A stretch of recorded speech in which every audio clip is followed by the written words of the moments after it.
i qoftë të flasim për kontroll dhe karakteristika për dhënë këtë lloj mesazhi, bie që dikush ka rrëshqitur atje dhe duhet mbajtur në kontroll, duhet mbajtur në pret. Të mos harrojmë që ka qenë një profil i tillë, nuk e di mirë të kaluarën e tij, karrierën e tij, po Franklin Jeffrey, në mos gaboj, fillim të vitit 2000 ose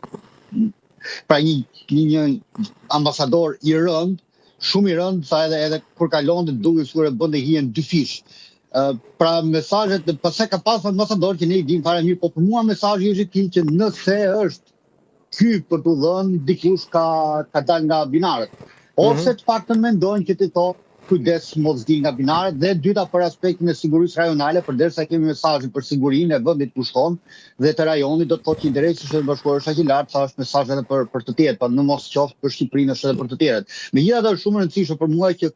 një nivel i tillë, pra një profil i tillë vjen në Shqipëri. Te ne gjithçka ndryshon, ne kemi pasur xhevahire gjatë marrëdhënieve diplomatike edhe me Shtetet Bashkuara që nga fillimi i vitit 90, shumë ambasadorë janë bërë palë të qeverisë dhe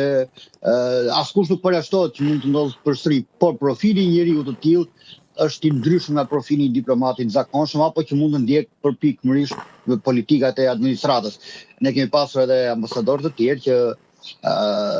thjesht nuk e kanë luajtur rolin e tyre, janë përfshirë më shumë se ç'duhet